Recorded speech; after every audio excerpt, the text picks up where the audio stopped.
Welcome back students. आज हम अपनी क्लास में कैपेसिटर्स का जो फॉर्मूला है सीरीज और पैरेलल के कॉम्बिनेशन का उसको हम डिराइव करेंगे और उसके कुछ ट्रिक्स सीखेंगे क्विक कैलकुलेशन के। राइट। तो देखिए, कैपेसिटर्स को प्राइमरीली दो तरह से ज्वाइन किया जा सकता है। एक को हम बोलते हैं सीरीज कॉम्बिनेशन ऑफ कैपेसिटर्स। देखो, इस डायग्राम में हमको नजर आ रहा है तीन कैपेसिटर्स हैं, कैपेसिटी है C1, C2 एंड C3। और इन तीन कैपेसिटर्स को हमने एक के पीछे एक जोड़ा है, जैसे ट्रेन के डब्बे होते हैं ना, एक डब्बे के पीछे दूसरा डब्बा के पीछे तीसरा डब्बा। तो इस तरह से अगर कैपेसिटर्स को जोड़ा जाए तो इसको बोलते हैं सीरीज कॉम्बिनेशन।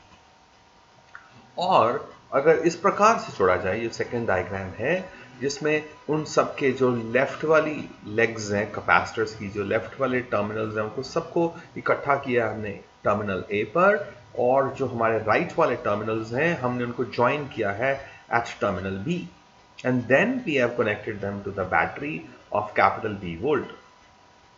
अगर इस प्रकार से ज्वाइन किए जाएं, जैसे टाइटैनिक में बनता है, Titanic, okay, parallel combination.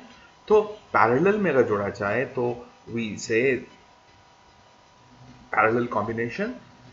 Parallel combination में क्या खास बात होती है कि हर एक कैपेसिटर को V वोल्टेज ही मिलती है।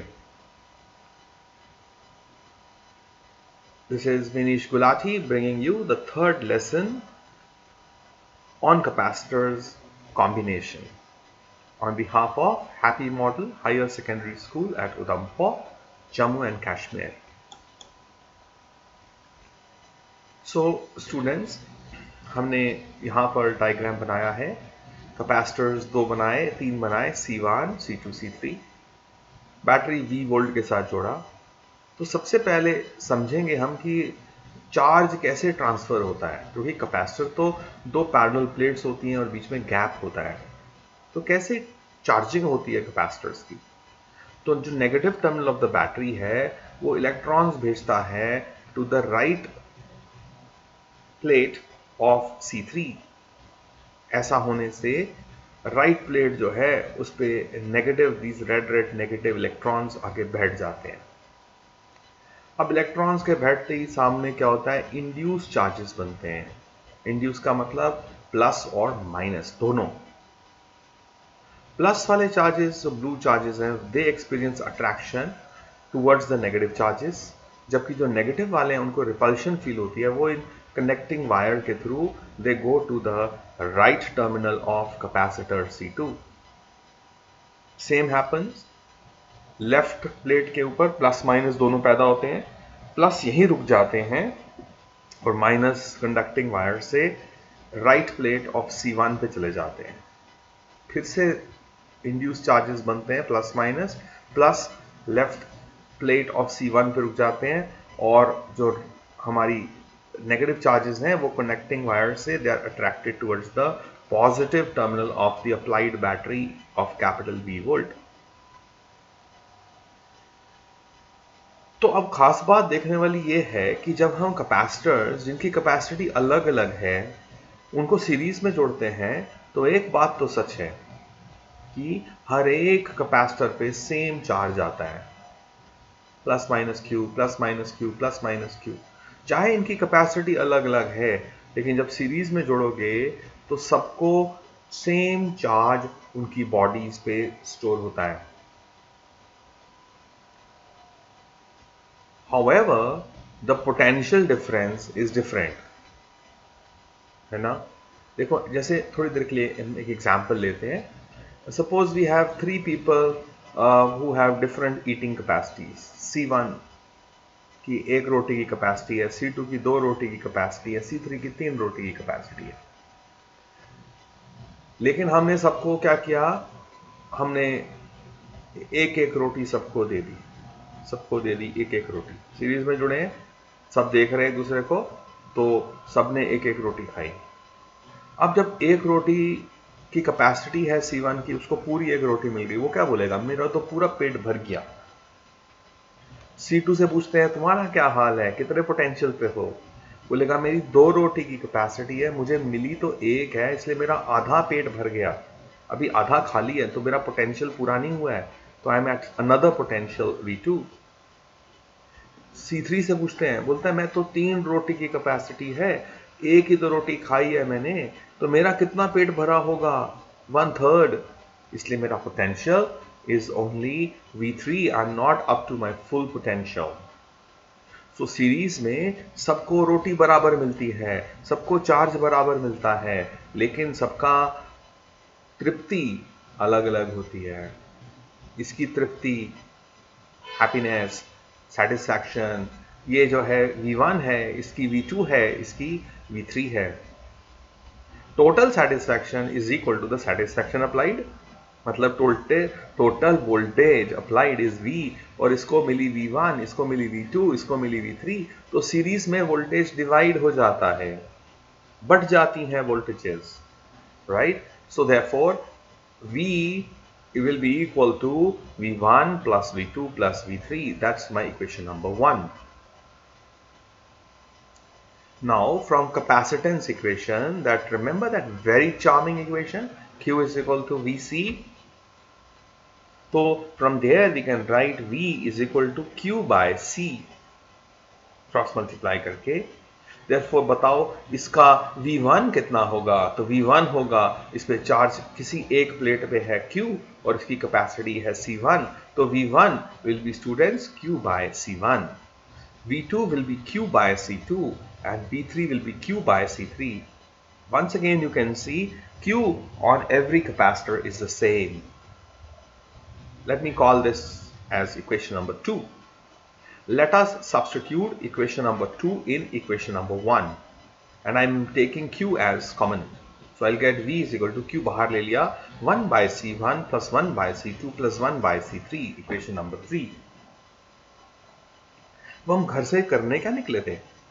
हम जानना चाहते हैं कि अगर ये 3 capacitor C1, C2, C3 series में ना जुड़े होते, इनकी जगह एक ही कोई कैपेसिटर जुड़ा होता, उसकी क्या वैल्यू होनी चाहिए थी कि वो अकेले वो काम करता जो तीनों ने मिलकर किया है? What is the effective capacitance in series? तो तीनों ने मिलकर V वोल्ट की बैटरी से Q चार्ज खींचा है, राइट? तो इफेक्टिव कैपेसिटेंस अकेला होता वो भी यही करता, V बैटरी से Q खींच लेता। तो मैं इस नए सर्किट के ऊपर अपनी कैपेसिटेंस इक्वेशन को लगाता हूं, तो मैं पाता हूं V is equal to Q by CS। CS मतलब इफेक्टिव कैपेसिटेंस इन सीरीज। अब हमें कंपेयर करें अगर इक्वेशन नंबर 3 और 4 को, दोनों तो सेम वोल्टेज है, बैटरी तो सेम है, सो 3 एंड 4 को कंपेयर करके हमको क्या मिलेगा? Q by CS is equal to Q into 1 by C1 plus 1 by C2 plus 1 by C3. So Q gets cancelled. We are left with 1 by CS is equal to 1 by C1 plus 1 by C2 plus 1 by C3. तो आप देख सकते हैं कि जो formula आ रहा है, ये तो फॉर्मूला वैसा है जैसा रेजिस्टेंस का पैरेलल के लिए होता था। तो कैपेसिटर का फॉर्मूला और रेजिस्टेंस के फॉर्मूला एक दूसरे के ऑपोजिट होते हैं। सीरीज का फॉर्मूला कैपेसिटर्स का वैसा है जैसा रेजिस्टेंस के पैरेलल का होता था, है ना? दिखाई दिया आपको पैटर्न? और हमने ये भी पढ़ा था आपसे कि इस तरह का अगर फॉर्मूला हो तो जो CS का आंसर आएगा ना, वो the value of CS will be less than the smallest capacitor participating in this combination. C1, C2, C3 है ना, इनका जो सबसे छोटा होगा उससे भी छोटा होगा CS। Okay, so we have realized and derived this particular formula for the capacitance of the capacitors joined in parallel. इसको define कैसे करते हैं? We say that the reciprocal of the effective capacitance in series is numerically equal to the sum of the reciprocals of the individual capacitances. Right? Okay. Now एक physical example, मान लो तीन घर हैं, तीन घर जो हैं उन्होंने आपस में तीन टैंकियां जो जोड़ी हैं, पीएचई डिपार्टमेंट से जो सबसे छोटी टैंकी वाला है ना 500 लीटर्स वाला, उसने अपने अंदर कनेक्शन लिया है। बाकियों ने पीएचई डिपार्टमेंट से ना पाइप नहीं लिया, बोले हम एक शेयर कर लेंगे। उन्होंने आपस में अपनी टैंकियों को ऐसे ऑरेंज ऑरेंज पाइप से जोड़ दिया है। अब पीएचई डिपार्टमेंट का पानी आएगा। जब पहला टंकी हमारी 500 लीटर की है, दूसरे ने अपने घर में 1000 लीटर की लगा ली, जिसने बोला मैं और बड़ी लगाऊंगा, इस 2000 लीटर वाली। Very good. पानी किस में आ रहा है बच्चों? 500 लीटर्स में। अब क्या होगा कि जब ये 500 लीटर की टंकी भर जाएगी तो इसका पानी ओवरफ्लो होने लगेगा, और इसी का पानी तो नीचे से जुड़ रहा है। तो इवन दो इन तीन टंकियों की कैपेसिटी अलग अलग है, लेकिन सब टैंकियों में पानी कितना स्टोर होगा? Only up to this level, that is 500 litres, 500 litres, 500 litres. तो कैपेसिटी चाहे अलग है, लेकिन भरे थोड़ी ना है। जैसे हर एक स्टूडेंट की कैपेसिटी याद रखने की अपनी होती है, लेकिन अगर कोई पढ़ेगा ही नहीं, कोई लर्न ही नहीं करेगा, कोई समझेगा नहीं, कोशिश ही नहीं करेगा, तो उसको भगवान ने कैपेसिटी दी होगी, वेरी गुड दी होगी भाई, लेकिन उसको भरोगे नहीं, उसको यूज नहीं करोगे, वो तो खाली ही रह जाएगी, उसकी यूटिलाइजेशन वो हो जाएगी। Okay, however let us look parallel में क्या होता है। पैरेलल में मतलब मेन ग्रीन वाली पाइप आ रही है, हर घर ने अपने अपने लिए अलग अलग कनेक्शन लिया है, इसी को बोलते हैं पैरेलल कॉम्बिनेशन। तो ग्रीन पाइप जो है, हर ने अपने अपने टंकियों को अलग अलग कनेक्शन दिया है।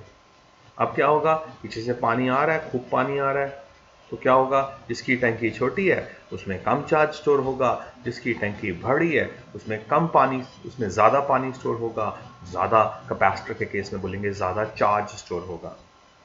लेकिन तीनों को क्या मिलेगा? तीनों को सेम पीएचई डिपार्टमेंट मिलेगा, सेम पोटेंशियल मिलेगा। So in parallel, each tanki gets different amounts of water, each capacitor gets different amount of charge, but the connection to the department is the same for each one of them. Okay, just an example to understand parallel combination. Let us see through the derivation now.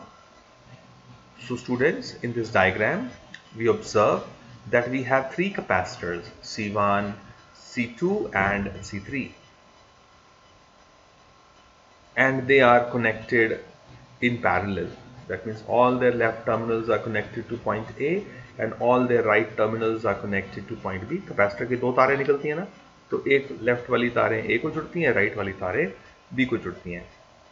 और हमने जो समझा है आपके साथ कि पीछे से V वोल्ट लगाया, इस बैटरी ने Q करंट भेजा, तो कुछ Q1 चला गया C1 को, Q2 चला गया C2 को, और Q3 चले गए इलेक्ट्रॉन्स C3 को।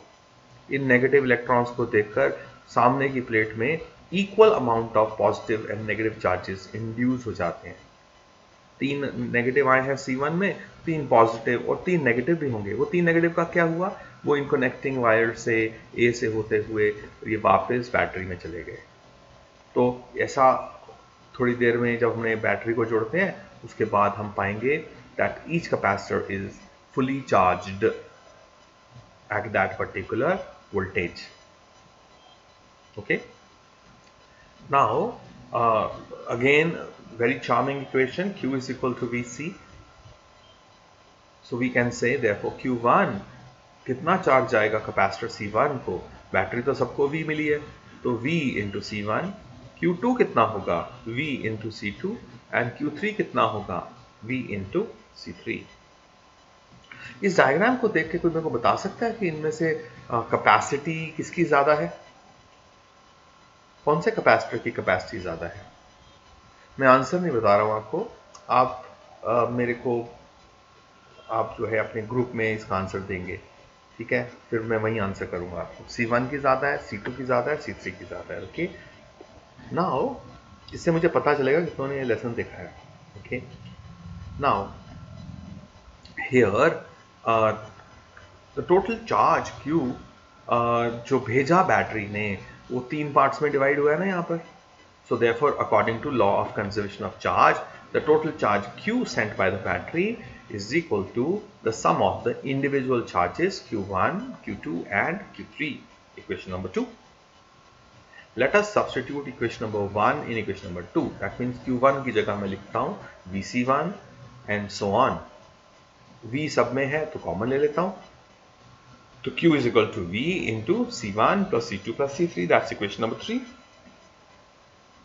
Now, we are interested in finding the value of that single capacitor which alone is equivalent to this parallel combination of capacitors C1, C2 and C3. और क्योंकि ये parallel का combination है, therefore इसको हम CP नाम रखते हैं इसका. तो CP क्या करता है? ये अकेले Q चार्ज खींच लेता है बैटरी V वोल्ट से. इन तीनों ने मिलकर क्यू खींचा था, इसने अकेले ही खींच लिया क्यू चार्ज. सो इस पे लगाऊंगा मैं अपनी capacitance equation, very charming equation. So I will get Q is equal to V C P. That's equation number 4. If I compare equation number 3 and 4, दोनों के पास क्यू क्यू है. So therefore V C P is equal to V into C1 plus C2 plus C3. Voltage दोनों sides में cancel. So I am left with CP is equal to C1 plus C2 plus C3. So that is the expression for the effective capacitance for parallel grouping of capacitors, for series group, for parallel grouping of capacitors. और ये formula आप देखो जरा, ये formula parallel का capacitor का वैसा है जैसा रेजिस्टेंस का सीरीज का होता है. तो हमने पहले भी ये देखा था. तो कैपेसिटर के फॉर्मूलाज और रेजिस्टेंस के फॉर्मूलाज एक दूसरे के ऑपोजिट होते हैं. ऐसा याद रखने से आपको भूलेगा नहीं, राइट. तो आइए हम एक ट्रिक सिखाने जा रहे हैं आपको. एंट्रेंस में बहुत काम आता है जल्दी से कुछ करने के लिए. सीरीज का ट्रिक पहले देखते हैं. वो क्या है? दो कैपेसिटर्स हैं मान लो C1 C2. तो इनका इफेक्टिव कैपेसिटेंस का फॉर्मूला नॉर्मल से 1 by CS is equal to 1 by C1 plus 1 by C2. LCM ले लो तो 1 by CS is C2 plus C1 upon C1 C2. ये तो 1 बाय CS है. CS क्या होगा? रेसिप्रोकल करेंगे. CS is equal to product of capacitors upon sum of capacitors. तो इसको आप ऐसे ही रख सकते हो याद. सीरीज कॉम्बिनेशन में दो अगर कैपेसिटर्स हो तो उसका फॉर्मूला क्या होता है? Product of two capacitors upon sum of two capacitors. Product by sum formula. Okay. और अगर ये दो कैपेसिटर्स सेम वैल्यू के हों, 10-10 से, फॉर एग्जाम्पल 10-10 माइक्रोफैरड, तो हम क्या करेंगे? प्रोडक्ट करेंगे. 10-10 जा 100 और सम करेंगे 10 प्लस 10 20. आंसर क्या आया? 5 माइक्रोफैरड. और भी इसका आसान है. 10-10 मत याद रखो, सीसी याद रखो. ये भी सी है, ये भी सी है.